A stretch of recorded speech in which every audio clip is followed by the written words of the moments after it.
koordinim. Qatë koordinimi që po menon pa koordinim, po presidenti e ka punën e vetë bujëm. Unë po them që këta janë të e lyp një president me cilin koordinohen për gjitha aktivitetet në të mirën e shtetit. Po koordinu kur t'ki ftes në emën tonë, s'po flas për Vjosën, po në përgjithësi.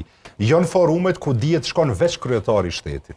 Janë forumet ku shkon veç kryeministri, ato nuk ndrohen. Aty në varë, jo, në varët prej shtetit që shekiti të rregullon shtetin, sepse në shumë vende shkon kryeministri sepse është shtet... Jo, bori, ma t'lutna, ta është t'lutna, mos insiston gjithçka. Veç pa, në shtetet presidenciale, në sistemi presidencial, gjithmonë presidenti ka përparësi. Nuk është qashtu. Është për forumet multilaterale që problemi që ka Albini e ka pas me Vjosën ose Vjosa me Albinin, njëri me tjetrin kryesor. Megjithatë kanë pas probleme dhe tash duhet me u zgjidhur. Disa prej tyre është rregull, shkon veç kryetari i shtetit. Problemi vetëm që kanë pasur ka qenë politika jashtë, disa shkon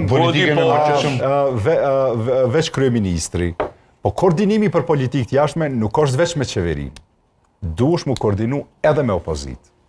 Politika jashtë na përfaqëson të gjithëve. S'mundet me pas një politikë. Po janë komisionet parlamentare. S'është komisioni, ajo është formaliteti, nuk është lidhje, ato janë, se çdo parti e ka nga një person në komision të caktuar. Jashtë nuk e bojnë qashtu. Asnjë vend nuk e bën qashtu. Nuk e formalizon me ta thjeshtësu deri në çat pikë. Vendimet në politikë të jashtme nuk kanë kohë të rëndësishme, po komunikon direkt me kryetarët partive. Që ato të vinë një president i cili është përbashku